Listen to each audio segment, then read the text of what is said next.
Halo semuanya, sebelumnya Assalamualaikum warahmatullahi wabarakatuh. Kembali lagi di channel Kisah LA Official. Hari ini kita akan masuk ke sebuah kisah yang penuh emosi, pengkhianatan dan harga diri yang dipertaruhkan di tengah kehidupan rumah tangga orang-orang kaya. Sebuah cerita tentang seorang wanita yang dianggap rendah, dijadikan alat permainan, tapi justru memilih berdiri tegak dan membuktikan bahwa dirinya tidak bisa dibeli dengan uang. Sebelum kita mulai ceritanya, pastikan kalian nonton sampai akhir ya, karena setiap bagian dari cerita ini akan bikin kalian emosi, greget sekaligus penasaran dengan apa yang terjadi selanjutnya. Dan jangan lupa untuk like, komen, dan subscribe ya, agar tidak ketinggalan cerita-cerita menarik lainnya dari Kisah LA Official. Yuk kita mulai ceritanya. Aku dibayar 25 juta oleh istri majikanku untuk pura-pura jadi gundik suaminya. Aku langsung berhenti bekerja. Kutunjukkan bahwa harga diriku tak serendah itu. Kehidupan yang serba pas-pasan. Alina Putri hidup di sebuah sudut kota besar yang tak pernah benar-benar tidur. Ia tinggal di kamar kontrakan kecil yang hanya cukup untuk sebuah kasur tipis, lemari kayu sederhana, dan satu meja kecil yang sudah mulai rapuh di bagian kakinya. Setiap malam suara kendaraan dari jalan utama menjadi pengiring tidurnya, seolah mengingatkan bahwa dunia di luar sana terus bergerak tanpa peduli pada lelahnya. Pagi hari selalu dimulai lebih cepat dari yang ia inginkan. Alina sudah harus bersiap sebelum matahari benar-benar naik. Ia bekerja sebagai asisten pribadi di rumah mewah milik Dimas Ardian, seorang pengusaha sukses yang dikenal berwibawa, dan istrinya Selin Maharani yang dikenal anggun namun dingin dalam setiap perkataan. Setiap langkah memasuki rumah besar itu selalu membuat Alina sadar akan jarak kehidupannya dengan dunia yang ia masuki. Lantai mengilap, lampu kristal, dan aroma parfum mahal menjadi hal yang kontras dengan kehidupannya sendiri. Namun Alina tidak pernah mengeluh.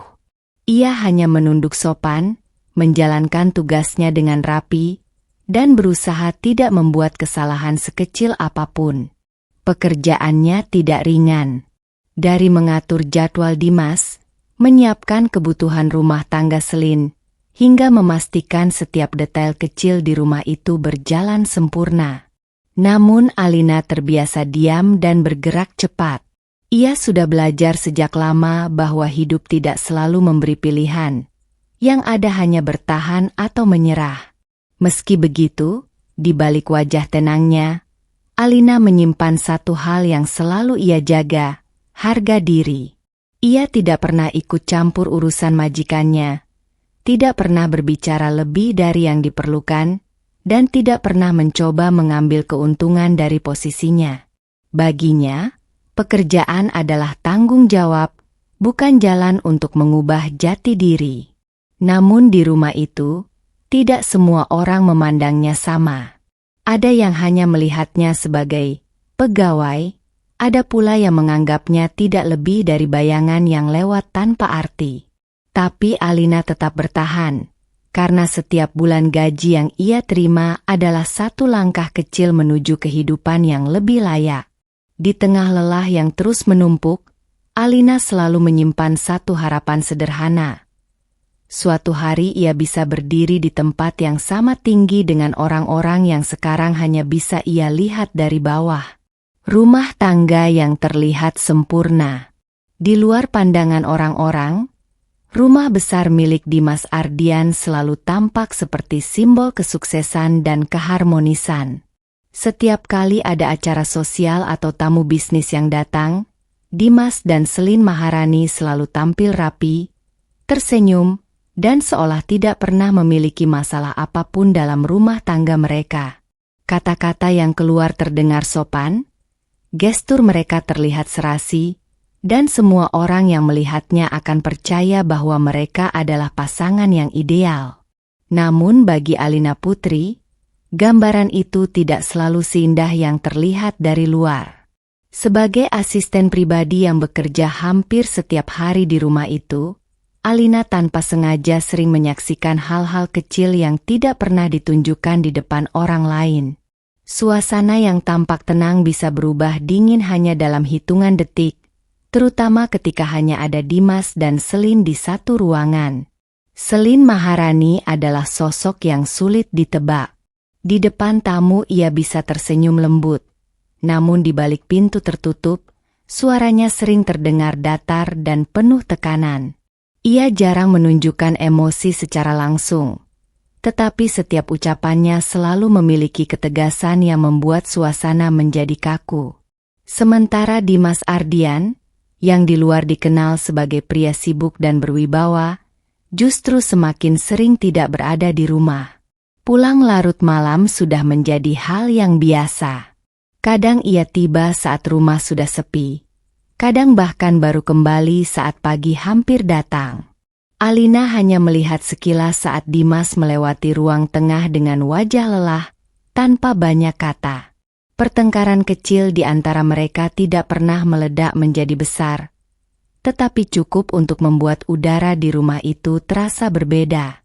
Terkadang hanya percakapan singkat yang berubah menjadi ketegangan diam. Kadang hanya tatapan yang terlalu lama bertahan tanpa senyuman. Alina biasanya hanya bisa berdiri jauh, menunduk, dan berpura-pura tidak mendengar apapun. Tugasnya adalah bekerja, bukan menilai.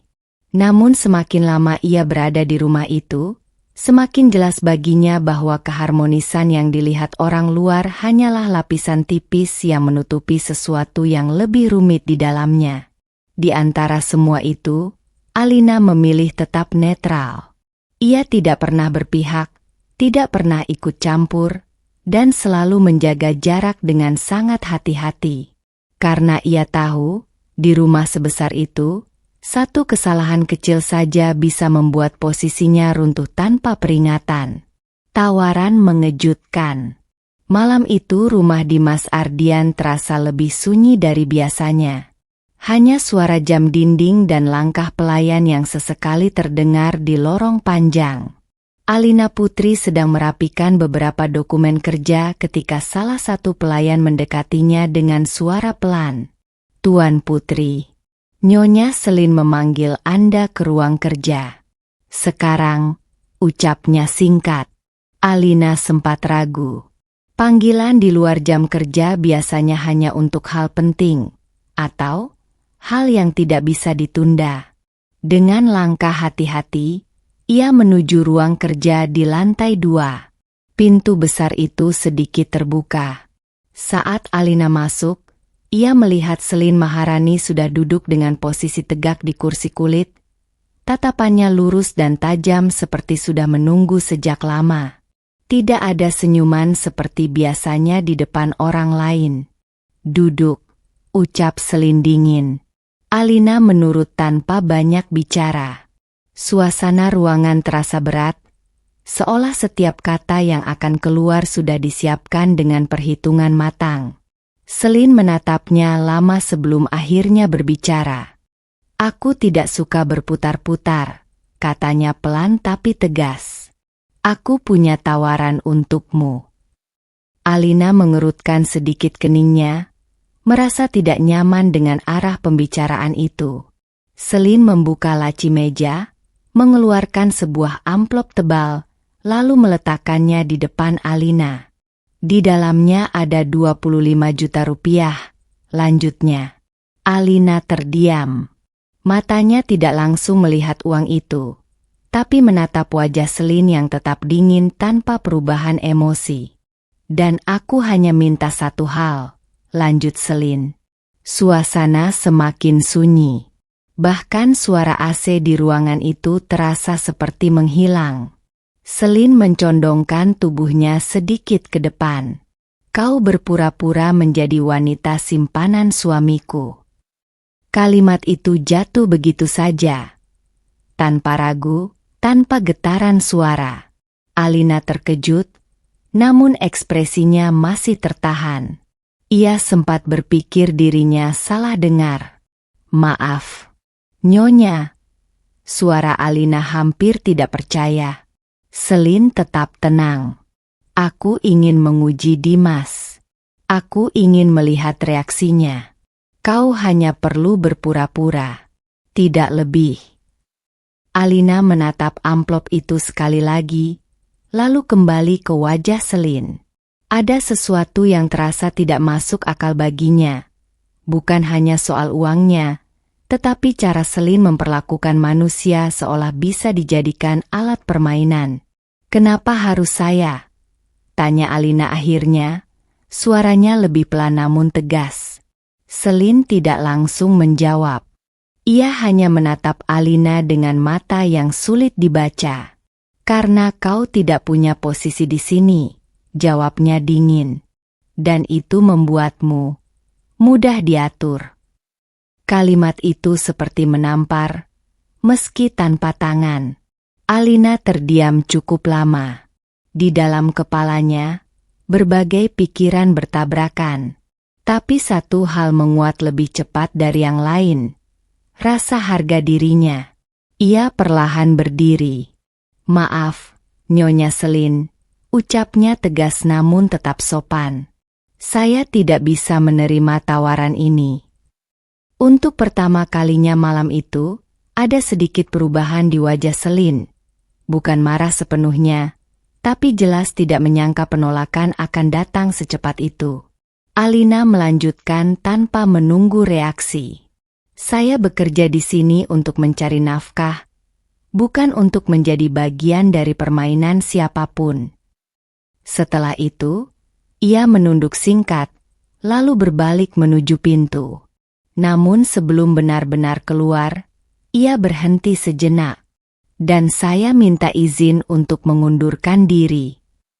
Lalu pintu ruang kerja itu tertutup. Dan malam itu, sesuatu di dalam rumah mewah itu mulai retak. Tanpa suara, tapi pasti. Harga diri yang tak bisa dibeli. Langkah Alina Putri terasa berat saat ia meninggalkan ruang kerja Selin Maharani. Lorong panjang rumah itu kini terasa lebih dingin dari biasanya, seolah setiap sudutnya ikut menyaksikan keputusan yang baru saja ia ambil. Di dalam kepalanya, kata-kata Selin terus berulang. Uang 25 juta. Pura-pura jadi wanita simpanan. Bukan hanya isi tawarannya yang membuat Alina terkejut, tetapi cara itu disampaikan, seolah harga dirinya bisa ditukar seperti barang yang bisa dipilih sesuka hati. Alina berhenti sejenak di dekat tangga.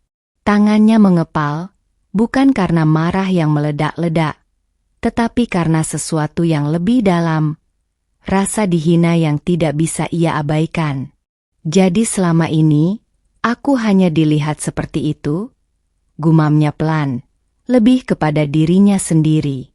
Ia menarik napas panjang. Namun bukannya tenang.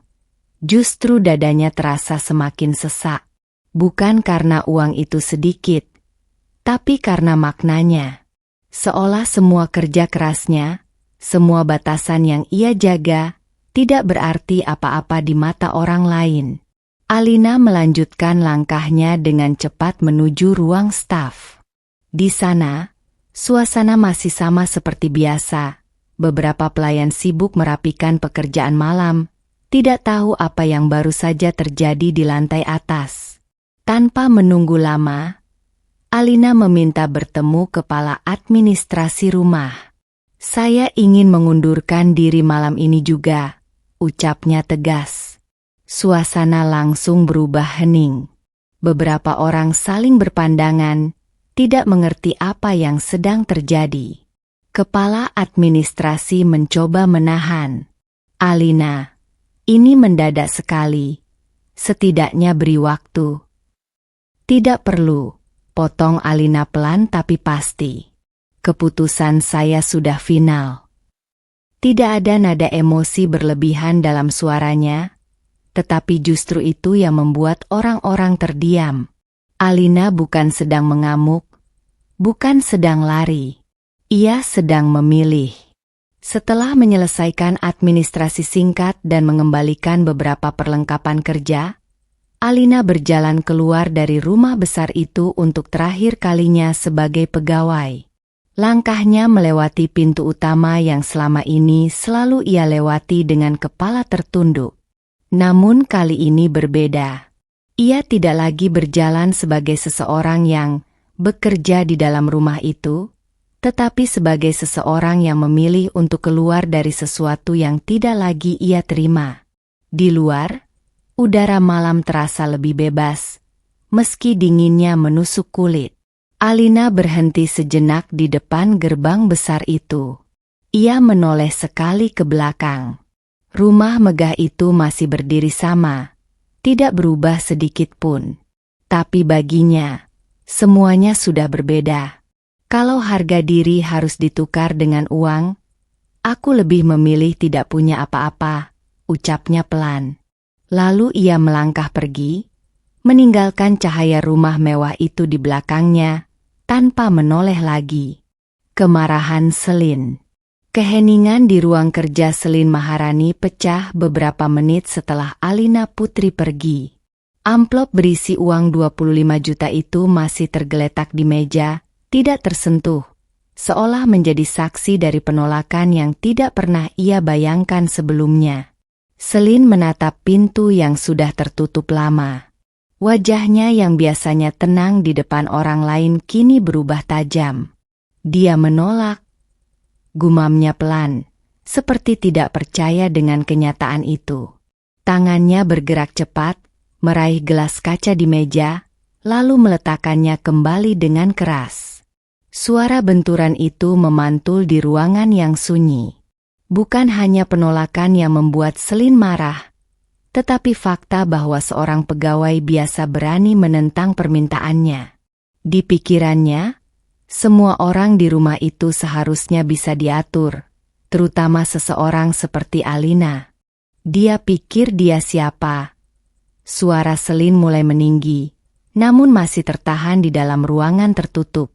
Di luar, tidak ada yang tahu bahwa amarah sedang membakar dirinya perlahan. Tanpa menunggu lama, Selin mengambil ponselnya. Jarinya bergerak cepat, menghubungi beberapa orang yang ia percayai dalam lingkaran rumah dan sosialnya. Suaranya kini berubah, lebih terkontrol, lebih dingin. Ada sesuatu yang perlu kalian tahu tentang Alina Putri, ucapnya pelan namun penuh tekanan. Dalam percakapan-percakapan singkat itu, Selin mulai membangun narasi baru. Ia tidak menyebutkan tawaran yang ia berikan. Tidak ada satupun kata tentang 25 juta atau rencananya sendiri. Sebaliknya, cerita yang ia sebarkan adalah versi yang berbeda. Dia terlalu dekat dengan Dimas, katanya kepada salah satu orang. Saya mulai curiga sejak lama. Di tempat lain, ia berkata dengan nada yang lebih halus namun menyudutkan. Alina itu tidak seperti yang kalian pikirkan. Dia pintar menyembunyikan niatnya. Dalam hitungan jam, percakapan kecil itu mulai menyebar seperti percikan api di kertas kering. Orang-orang yang mendengar mulai menambahkan versi mereka sendiri, memperbesar cerita, memelintirnya sedikit demi sedikit. Sementara itu, Dimas Ardian yang sedang berada di luar kota sama sekali belum mengetahui apa yang sedang terjadi di dalam rumahnya. Selin duduk kembali di kursinya, menarik napas panjang. Matanya masih dingin, tapi di balik itu ada kepuasan kecil. Seolah ia sudah mengatur arah permainan. Kalau dia tidak mau mengikuti caraku, maka aku yang akan membuat semua orang melihatnya dengan caraku, ucapnya pelan. Di luar ruang kerja itu, rumah besar tetap terlihat tenang seperti biasa. Tapi di dalamnya, sebuah konflik baru sedang mulai tumbuh. Diam-diam, perlahan, dan jauh lebih berbahaya daripada sekadar penolakan uang. Fitnah mulai menyebar. Pagi di rumah besar Dimas Ardian terasa berbeda dari biasanya. Tidak ada yang berubah secara fisik, tetapi suasana di antara para karyawan sudah seperti dipenuhi sesuatu yang tidak terlihat. Bisik-bisik kecil yang mulai menyebar tanpa arah jelas. Alina Putri baru saja kembali ke area rumah itu untuk mengurus beberapa urusan administrasi terakhirnya. Ia sudah resmi mengundurkan diri, tetapi masih ada beberapa hal yang harus ia selesaikan. Namun sejak ia melangkah masuk melalui pintu samping, ia langsung merasakan sesuatu yang tidak biasa. Pandangan beberapa karyawan tertuju padanya lebih lama dari biasanya. Tidak lagi netral, tetapi penuh penilaian. Bisik-bisik mulai terdengar di sudut ruangan. Itu dia, yang katanya dekat sama Tuan Dimas. Katanya sampai bikin Nyonya Selin marah. Alina mendengar sepenggal, tapi ia memilih tetap berjalan tanpa bereaksi. Ia sudah belajar bahwa tidak semua hal perlu ditanggapi. Namun suasana itu semakin jelas ketika Rizky Pratama, salah satu karyawan yang selama ini iri pada Alina, ikut memperkeruh keadaan. Ia berdiri di dekat pantry bersama beberapa orang lain, sengaja berbicara dengan suara yang cukup keras agar terdengar. Ya wajar sih kalau dia didepak, ucap Rizky sambil menyeringai. Orang kayak dia itu kan biasanya cuma cari jalan lewat orang kaya. Beberapa orang tertawa kecil, bukan karena yakin, tetapi karena ikut arus suasana. Tidak jauh dari sana, Fania Oktav, yang sejak lama gemar ikut campur urusan orang lain, menambahkan dengan nada seolah mengetahui banyak hal.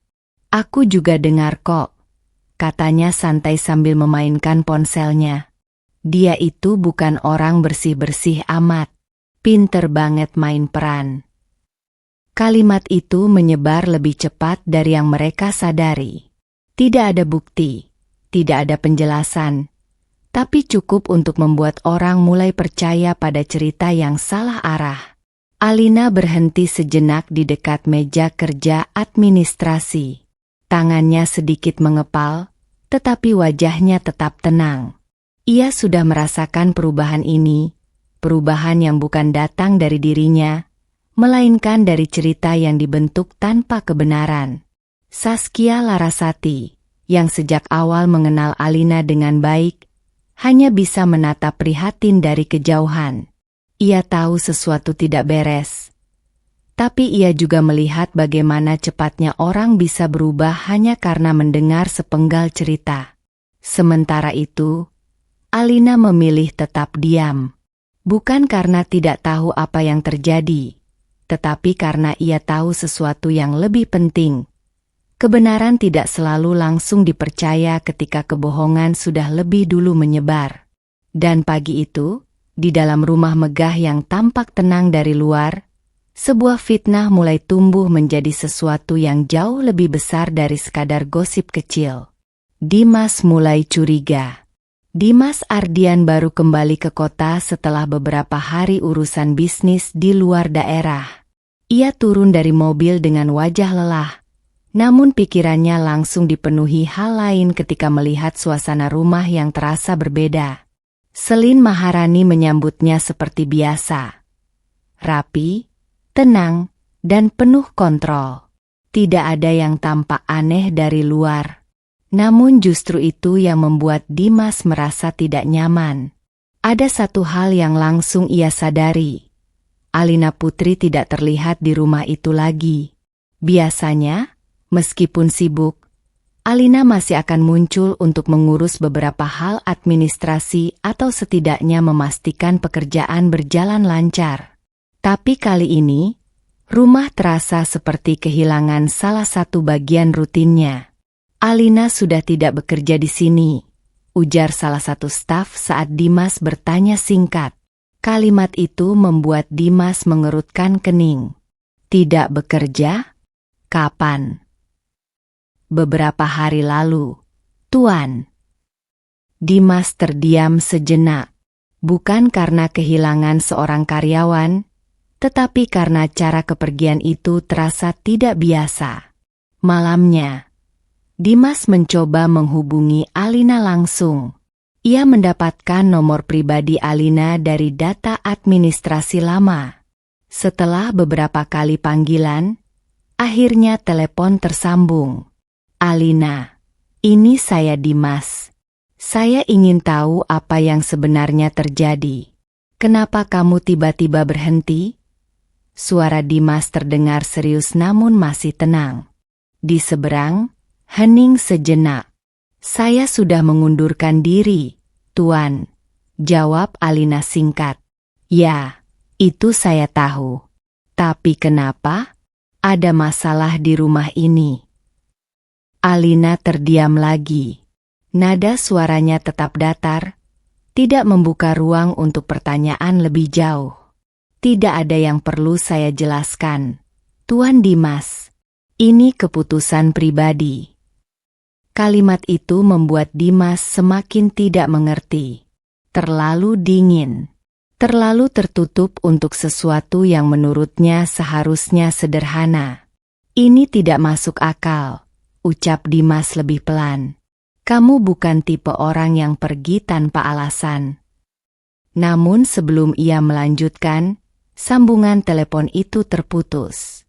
Dimas menatap ponselnya lama. Ada sesuatu yang tidak beres. Ia merasakan ada bagian cerita yang hilang. Dan bagian itu bukan datang dari Alina. Kecurigaan mulai muncul di pikirannya, tetapi bukan kepada Alina. Pikirannya justru mulai mengarah pada satu orang di rumah itu, Selin Maharani. Karena semakin ia memikirkan semuanya, semakin ia merasa bahwa kepergian Alina bukan sekadar keputusan biasa. Ada sesuatu yang sengaja disembunyikan. Ada sesuatu yang tidak dikatakan. Dan untuk pertama kalinya, Dimas mulai mempertanyakan bukan hanya karyawan yang pergi, tetapi juga rumah tangganya sendiri. Kehidupan baru. Hari-hari setelah meninggalkan rumah Dimas Ardian tidak mudah bagi Alina Putri. Ritme hidupnya berubah total. Tidak ada lagi panggilan kerja mendadak. Tidak ada lagi perintah dari pagi hingga malam di rumah besar itu.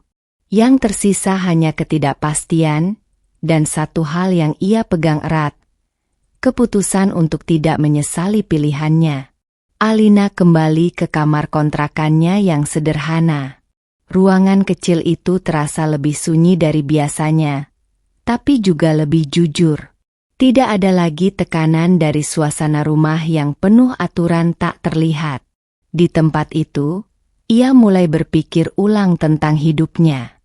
Saskia Larasati, satu-satunya orang dari lingkungan kerja lama yang masih percaya penuh padanya, datang beberapa hari setelahnya. Kamu nggak bisa terus diam saja, Lin, kata Saskia sambil duduk di lantai kecil kamar itu. Kamu punya kemampuan. Sayang kalau berhenti di sini. Alina sempat terdiam lama. Ia tahu Saskia benar, tapi memulai dari nol bukan hal yang mudah. Namun justru di titik itu, ia mengambil keputusan yang berbeda dari sebelumnya. Bukan bertahan dalam sistem lama, tapi membangun sesuatu sendiri. Mereka mulai dari kecil. Sebuah usaha online sederhana. Saskia mengurus pemasaran, sementara Alina menangani kualitas, pelayanan, dan semua detail kecil yang sering orang abaikan. Mereka tidak punya modal besar, hanya tekad dan ketelitian. Hari-hari awal tidak langsung mudah. Ada pesanan yang sepi, ada hari-hari tanpa pembeli, dan ada saat di mana Alina hampir merasa ragu. Tapi ia tetap konsisten. Setiap pesan dibalas dengan sopan, setiap pesanan diproses dengan hati-hati, tidak ada yang disepelekan. Perlahan, perubahan mulai terlihat. 1 pelanggan menjadi 2, 2 menjadi 10. Lalu rekomendasi dari mulut ke mulut mulai menyebar. Orang-orang mulai menyukai cara kerja mereka yang rapi dan jujur. Tidak berlebihan, tidak menipu, hanya pelayanan yang benar-benar dijaga. Saskia tersenyum suatu malam ketika melihat pesanan yang masuk tidak lagi bisa dihitung dengan jari. Ini baru awal, Alina, ucapnya. Alina hanya mengangguk pelan. Ada rasa lelah, tapi juga ada sesuatu yang lama tidak ia rasakan, rasa memiliki arah. Meski hidupnya sederhana, Alina mulai merasakan bahwa ia tidak lagi sekadar bertahan. Ia sedang membangun sesuatu. Dan tanpa ia sadari, dari kehidupan yang dulu terasa sempit dan dikendalikan orang lain, ia mulai melangkah menuju dunia yang ia kendalikan sendiri. Pelan, tapi pasti. Pertemuan tak terduga. Acara bisnis kecil itu digelar di sebuah gedung sederhana di pusat kota. Tidak mewah, tapi cukup rapi untuk mempertemukan para pelaku usaha baru dan investor yang sedang mencari peluang. Alina Putri datang bersama Saskia Larasati, membawa beberapa contoh produk usaha mereka yang masih berkembang. Bagi Alina, ini bukan sekadar acara. Ini adalah kesempatan untuk melihat sejauh mana usahanya bisa melangkah. Ia berdiri di dekat booth mereka, menjawab pertanyaan pengunjung dengan tenang. Cara bicaranya tidak berlebihan, tidak dibuat-buat, hanya jelas dan langsung ke inti. Justru itu yang membuat beberapa orang berhenti lebih lama di depan stand mereka. Di tengah keramaian itu, seorang pria memperhatikan dari kejauhan. Farel Wijaya. Farel bukan tipe orang yang mudah tertarik pada sesuatu yang biasa. Ia sudah cukup sering datang ke acara seperti ini dan bertemu banyak orang dengan berbagai gaya bicara. Ada yang terlalu meyakinkan, ada yang terlalu memaksa, dan ada yang hanya sekadar tampil. Tapi Alina berbeda. Ia tidak berusaha menjual dirinya. Tidak juga berusaha terlihat lebih dari yang ia mampu. Ia hanya menjelaskan produk, menjawab pertanyaan, dan menerima keputusan orang lain tanpa memaksa. Farel berjalan mendekat ke booth mereka. "Ini produk kalian?" tanyanya singkat. Saskia langsung menyambut dengan ramah, menjelaskan beberapa detail. Namun perhatian Farel lebih sering tertuju pada Alina yang sesekali menambahkan penjelasan dengan kalimat sederhana namun tepat. "Kenapa kamu tidak terlalu meyakinkan orang untuk beli?" tanya Farel akhirnya, menatap Alina langsung. Alina terdiam sejenak, lalu menjawab dengan tenang. "Kalau orang memang butuh dan percaya, mereka akan datang sendiri. Saya tidak suka memaksa sesuatu yang belum yakin." Jawaban itu membuat Farel sedikit terdiam. Bukan jawaban yang biasa ia dengar di dunia bisnis kecil yang sering penuh dengan promosi berlebihan. Ia tersenyum tipis. "Menarik," ucapnya singkat. Percakapan itu tidak panjang, hanya beberapa menit. Namun bagi Farel Wijaya, ada sesuatu yang berbeda dari wanita di hadapannya. Bukan hanya soal usaha kecilnya, tapi cara berpikirnya yang terasa jujur dan tidak dibuat-buat. Sementara itu, Alina tidak terlalu memikirkan pertemuan itu lebih jauh. Baginya, itu hanya salah satu dari banyak orang yang ia temui di perjalanan membangun usahanya. Namun bagi Farel, itu justru awal dari sesuatu yang mulai menarik perhatiannya lebih dalam. Rahasia pernikahan Dimas. Kebenaran tidak datang dengan cara yang lembut bagi Dimas Ardian. Ia menemukannya justru dari potongan-potongan informasi yang awalnya tidak ia cari. Semua bermula dari percakapan lama yang tidak sengaja ia dengar dari salah satu staf kepercayaannya. Awalnya hanya rumor kecil tentang kepergian Alina Putri yang dianggap terlalu mendadak. Namun semakin ia menggali, semakin banyak hal yang tidak masuk akal.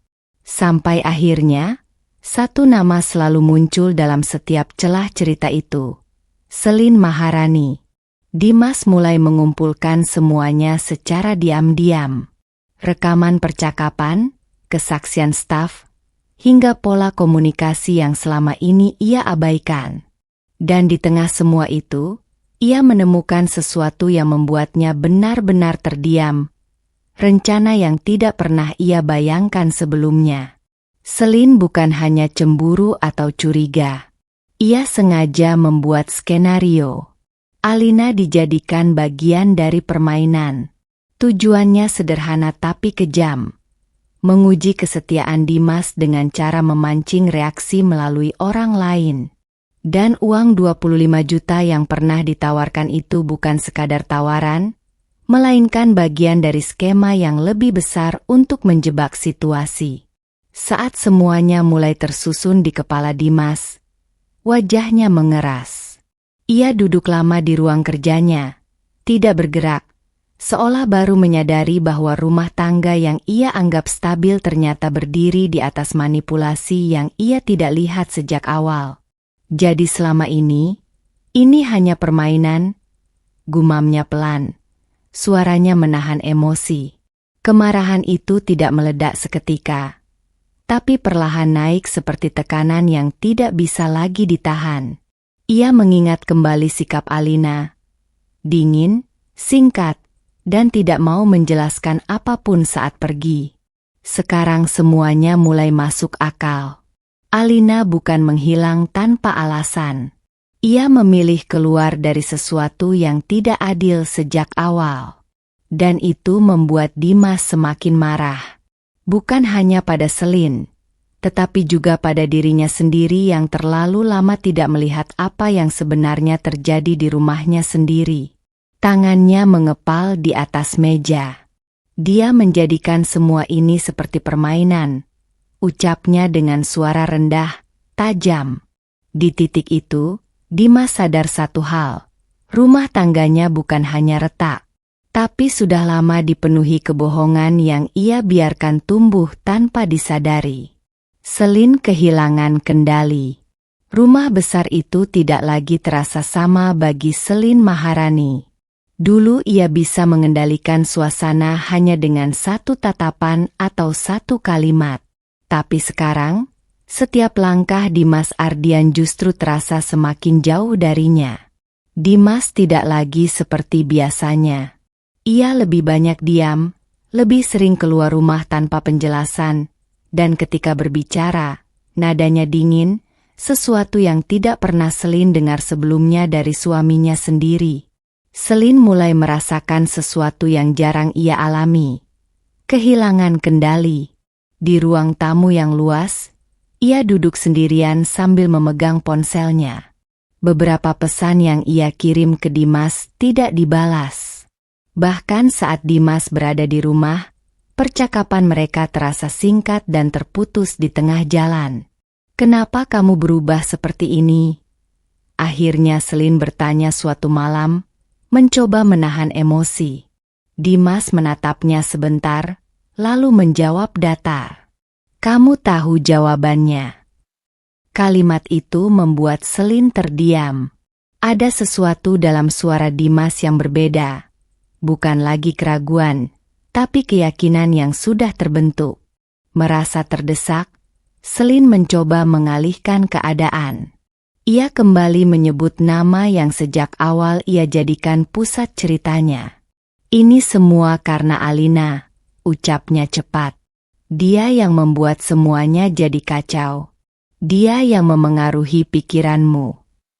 Namun kali ini, tidak ada reaksi seperti yang ia harapkan. Dimas hanya menatapnya lama. Tatapan itu tidak marah meledak-ledak, tapi justru lebih menakutkan bagi Selin. Tenang, dalam, dan penuh kesadaran. "Jangan bawa dia lagi ke sini," jawab Dimas akhirnya. Selin terdiam. Itu pertama kalinya Dimas secara langsung menolak narasi yang selama ini ia bangun. "Dia tidak bersalah dalam semua ini," lanjut Dimas pelan, namun tegas. Selin mencoba tersenyum, tapi jelas itu dipaksakan. "Kamu terlalu mudah percaya pada orang luar sekarang," katanya. Suaranya mulai meninggi sedikit. Dimas menghela napas, lalu berdiri. "Aku tidak sedang percaya orang luar," ucapnya dingin. "Aku hanya mulai melihat apa yang selama ini kamu lakukan." Kalimat itu membuat ruangan terasa membeku. Selin terdiam total. Untuk pertama kalinya, semua skenario yang ia bangun tidak lagi bekerja. Tidak ada pengaruh. Tidak ada kontrol. Tidak ada celah untuk mengubah arah pembicaraan. Dimas berjalan meninggalkannya tanpa menunggu jawaban. Dan Selin hanya bisa duduk di tempatnya, menatap kosong ke depan, menyadari bahwa permainan yang ia mulai kini tidak lagi berada di tangannya. Nama Alina mulai bersih.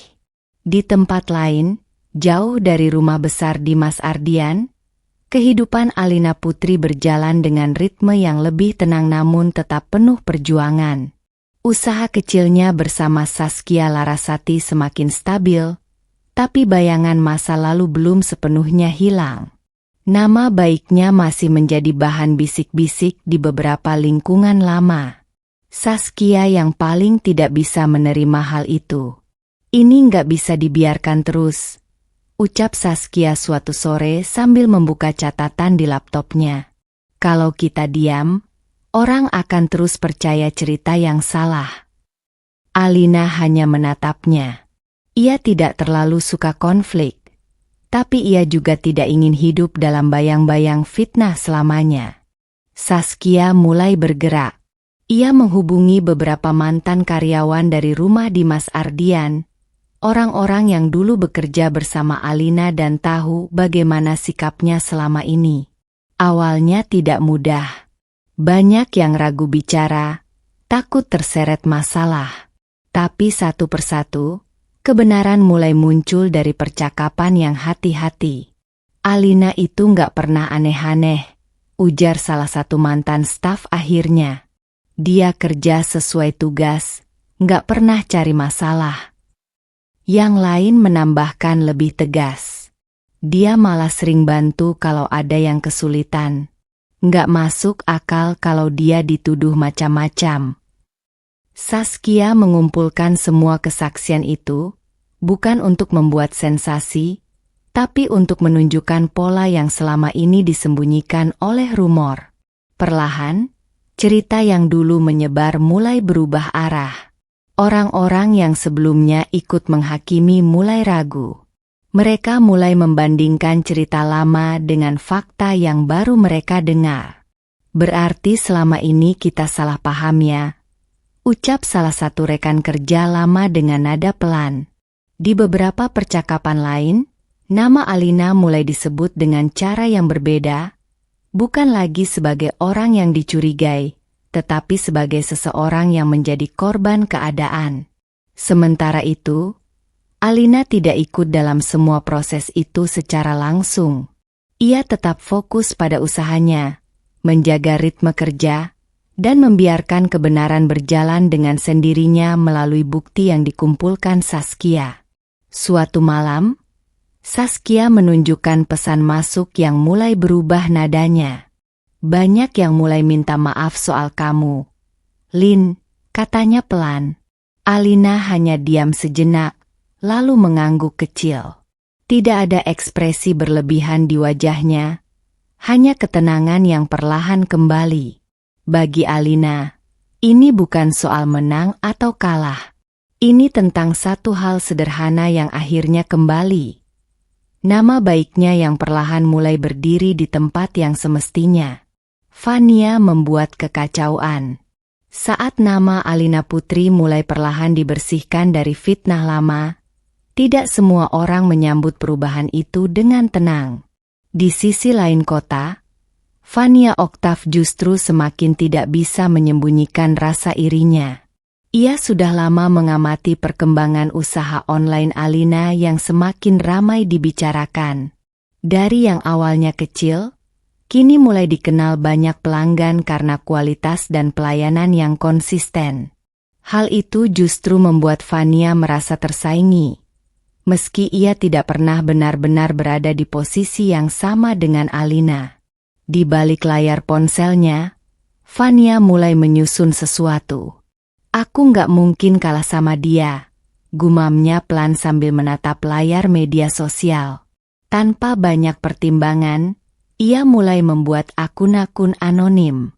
Dari akun itulah ia menyebarkan komentar negatif tentang usaha Alina.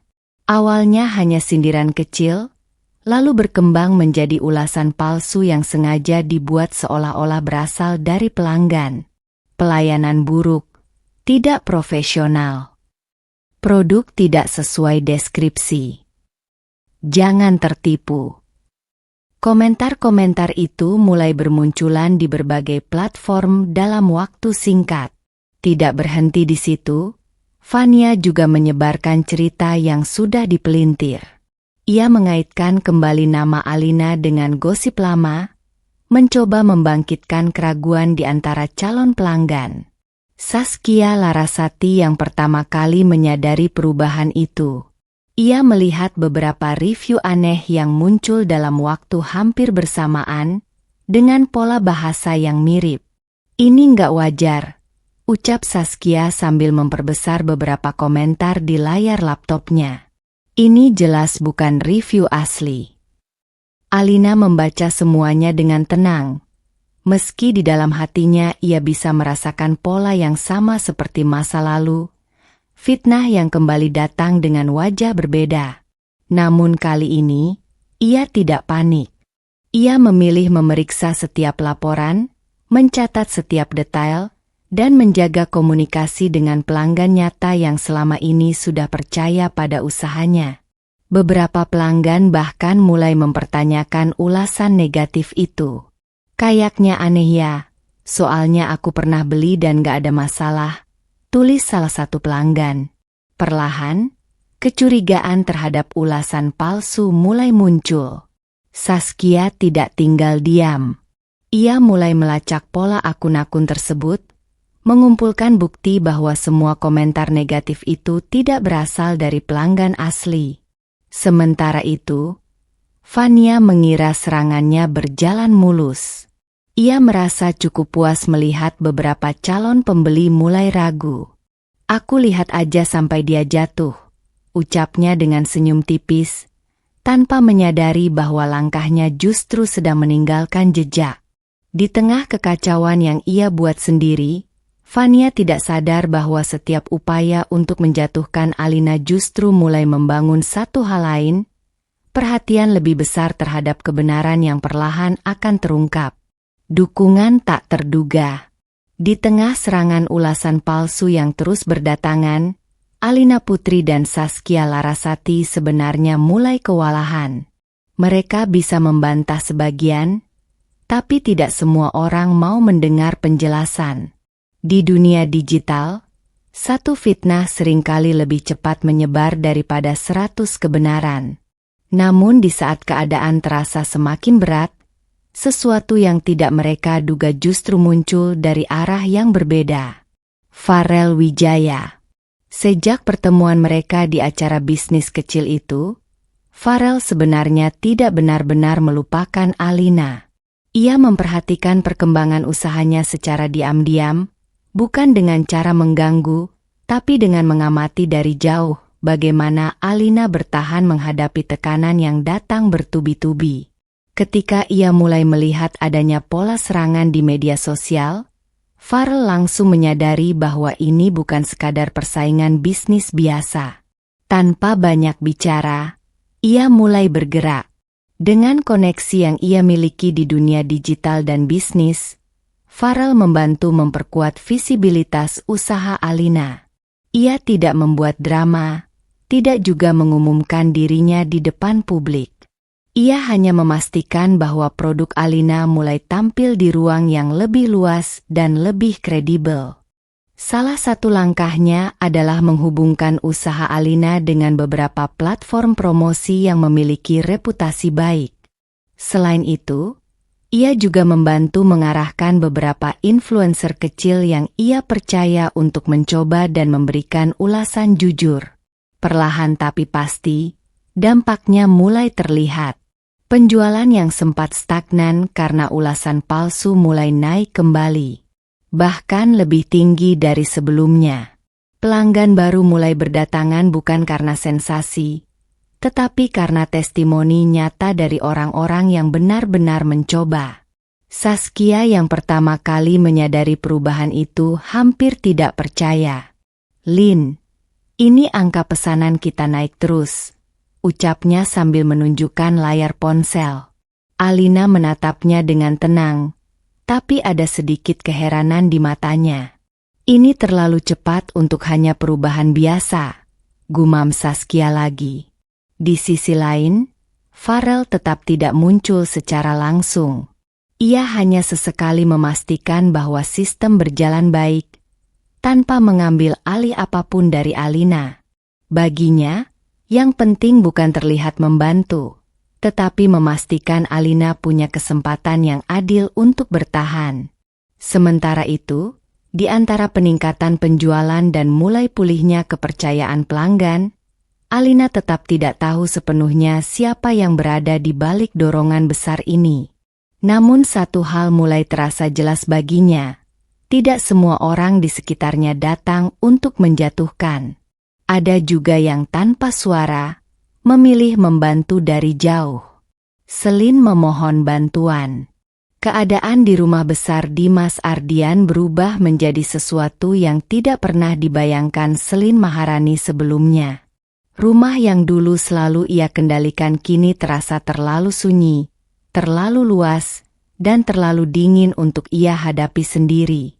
Dimas sudah tidak lagi tinggal serumah dengannya. Ia memilih tinggal terpisah, dengan alasan yang tidak lagi bisa dibantah. Setiap percakapan di antara mereka kini hanya seperlunya, tanpa kehangatan, tanpa arah yang sama seperti dulu. Selin mencoba menghubungi, mencoba memperbaiki, tapi semua terasa seperti berbicara pada pintu yang sudah tertutup. Di tengah tekanan itu, Selin mulai kehilangan pegangan.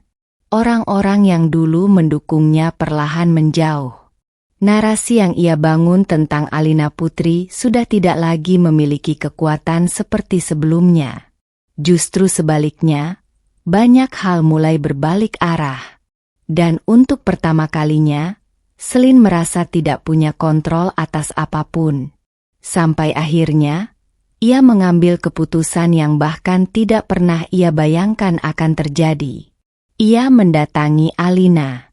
Hari itu, Alina Putri sedang berada di tempat usahanya bersama Saskia Larasati ketika seseorang memberitahu bahwa ada tamu yang ingin bertemu secara langsung. Saat Alina keluar, ia terdiam sejenak ketika melihat sosok itu berdiri di depan pintu. Selin Maharani. Tidak seperti biasanya, Selin tidak membawa aura dingin atau percaya diri yang penuh kontrol. Wajahnya terlihat lebih lelah, matanya tidak setajam dulu. Ada sesuatu yang runtuh dari sikapnya yang selama ini selalu tegak. Alina tidak langsung berbicara. Ia hanya menunggu. Selin menghela napas panjang, seperti seseorang yang sudah kalah dalam banyak hal sekaligus. "Aku datang untuk minta maaf," ucapnya pelan. Kalimat itu menggantung di udara. Alina tetap diam, menatapnya tanpa ekspresi berlebihan. Selin melanjutkan, suaranya mulai sedikit bergetar. "Aku salah. Tentang kamu. Tentang semua yang terjadi." Ia menunduk sebentar, lalu kembali menatap Alina. "Aku tidak seharusnya melibatkanmu dalam urusan rumah tanggaku." Suasana menjadi hening. Bahkan suara di sekitar mereka terasa menjauh. Alina akhirnya menjawab dengan tenang. "Maaf bukan sesuatu yang bisa menghapus semua yang sudah terjadi." Selin terdiam. Ia tahu itu benar. Di belakangnya, semua kekuatan yang dulu ia miliki tidak lagi bisa digunakan untuk mengubah keadaan. Tidak ada skenario, tidak ada kontrol, tidak ada cara untuk memutar ulang waktu. Yang tersisa hanya kenyataan yang harus ia hadapi. Dan untuk pertama kalinya, Selin benar-benar berdiri di posisi yang tidak lagi bisa ia atur. Luka yang sulit dilupakan. Permintaan maaf Selin Maharani masih terngiang di kepala Alina Putri, bahkan setelah wanita itu pergi dari depan tempat usahanya. Kata-kata itu sederhana, tapi efeknya tidak sesederhana itu. Ada sesuatu yang tidak langsung selesai hanya karena seseorang mengakui kesalahannya. Alina kembali masuk ke dalam ruangan kerjanya bersama Saskia Larasati, mencoba melanjutkan aktivitas seperti biasa. Namun pikirannya tidak sepenuhnya di sana. Saskia yang memperhatikan perubahan raut wajah Alina, akhirnya berbicara pelan. "Kamu nggak harus langsung memaafkan, Lin," katanya hati-hati. Alina tidak langsung menjawab. Ia menatap meja kerjanya yang penuh catatan pesanan, lalu menghela napas pelan. "Bukan soal maaf atau tidak," ucapnya akhirnya. "Tapi soal apa yang sudah terjadi." Dalam benaknya, ingatan tentang malam itu kembali muncul. Ruang kerja yang dingin, tatapan tajam, dan tawaran yang membuatnya merasa dipandang bukan sebagai manusia, tapi sebagai alat. Bukan hanya soal uang 25 juta itu, tapi cara itu disampaikan. Cara Selin melihatnya saat itu, seolah harga dirinya bisa dipindahkan, dibentuk, atau dibeli sesuai kebutuhan. Alina mengepalkan tangannya pelan di bawah meja. "Kalau aku menerima uang itu," lanjutnya pelan, "aku mungkin bisa punya banyak hal. Tapi aku kehilangan sesuatu yang lebih penting." Saskia menatapnya, paham arah pikirannya. "Harga diri," jawab Saskia singkat. Alina mengangguk. Bagi Alina, apa yang terjadi bukan sekadar konflik rumah tangga orang lain. Ia dijadikan bagian dari permainan yang tidak ia pilih, lalu ditarik ke dalam cerita yang merusak reputasinya tanpa kesempatan untuk menjelaskan dari awal. Meski nama baiknya mulai pulih, luka itu tidak hilang begitu saja. Ada momen-momen tertentu ketika ia masih merasa waspada terhadap orang baru, masih berhati-hati saat seseorang menawarkan sesuatu yang terlalu mudah, dan masih mengingat bagaimana cepatnya orang bisa percaya pada cerita yang salah. Namun di sisi lain, pengalaman itu juga membentuknya. Alina belajar bahwa tidak semua permintaan maaf bisa menghapus dampak, dan tidak semua kebenaran datang tepat waktu untuk mencegah luka. Ia berdiri dari kursinya, menatap jendela kecil di ruang kerjanya. Di luar, kota tetap berjalan seperti biasa. "Kalaupun aku harus mulai dari awal lagi," ucapnya pelan, "aku tidak akan mengorbankan diriku untuk siapapun." Saskia hanya mengangguk. Di titik itu, Alina tidak lagi sekadar seseorang yang mencoba bertahan. Ia adalah seseorang yang sudah tahu batasnya sendiri, dan tidak akan lagi membiarkan siapapun melewatinya. Pengkhianatan Reno. Di tengah kekacauan rumah tangga yang belum sepenuhnya pulih, Dimas Ardian mulai menyadari bahwa masalah yang ia hadapi ternyata tidak hanya berasal dari dalam rumahnya sendiri. Ada sesuatu yang lebih dalam, lebih licik, dan selama ini bersembunyi di balik kedekatan yang ia percaya. Reno Mahesa.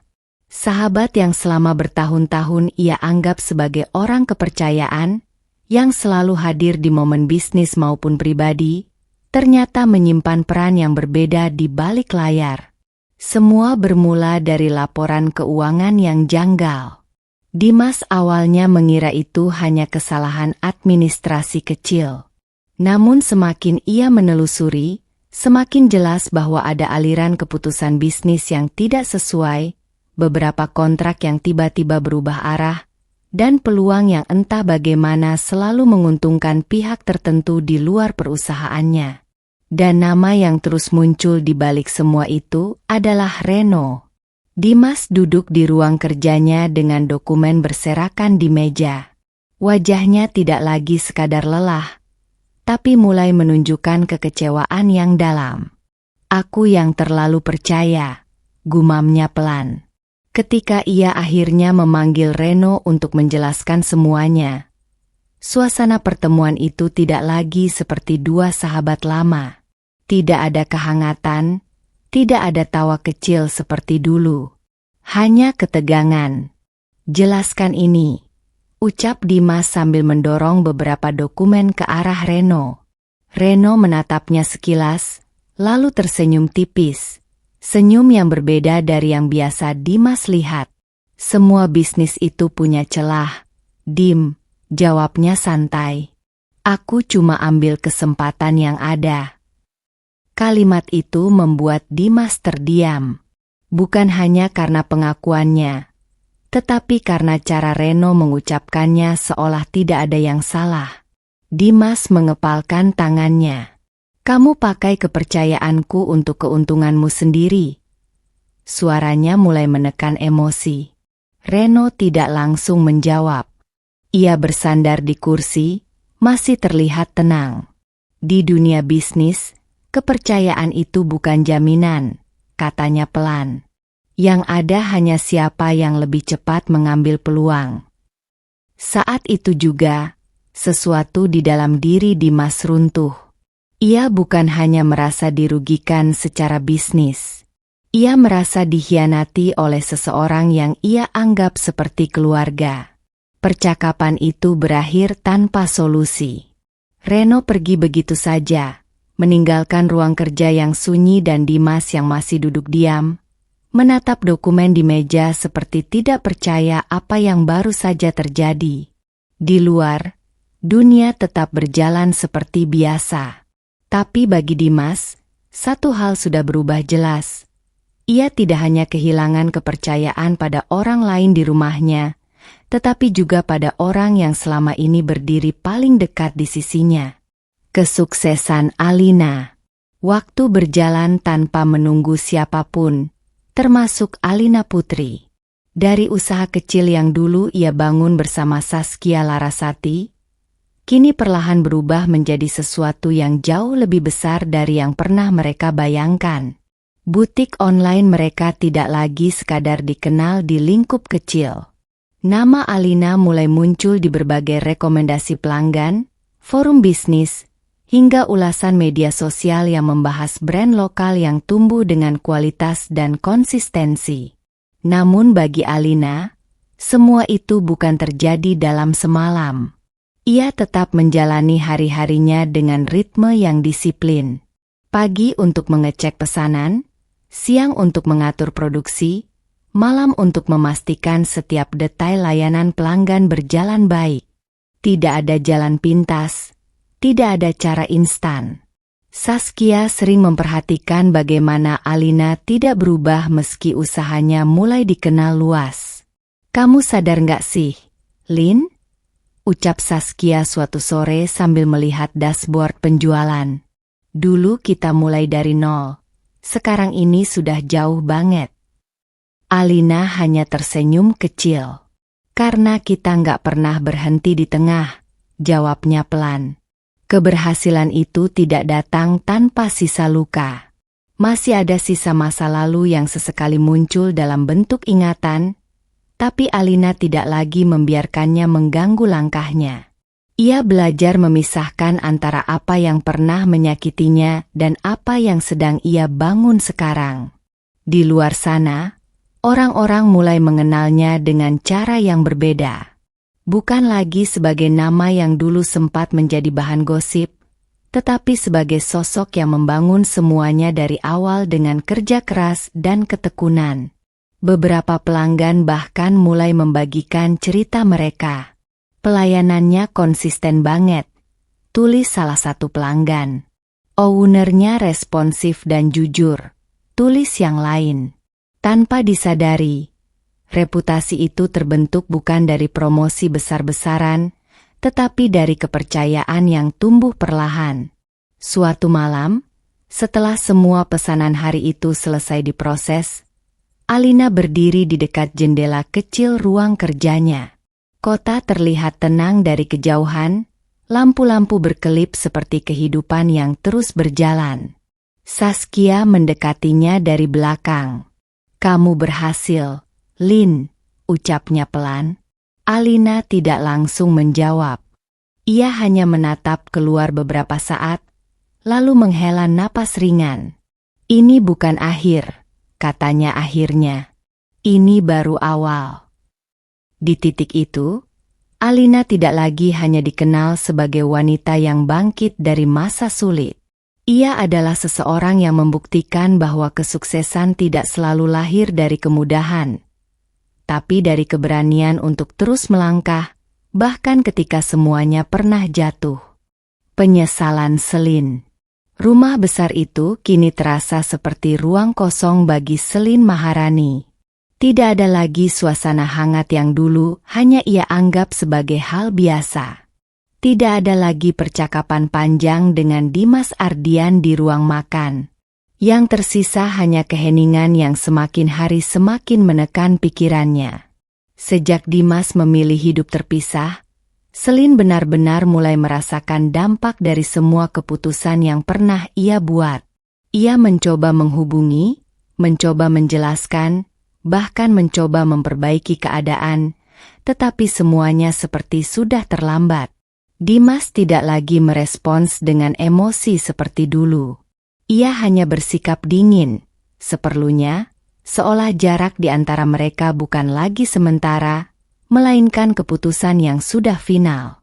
Di malam yang sunyi itu, Selin duduk sendirian di ruang tamu. Cahaya lampu tidak lagi terasa hangat, justru membuat ruangan terlihat lebih sepi.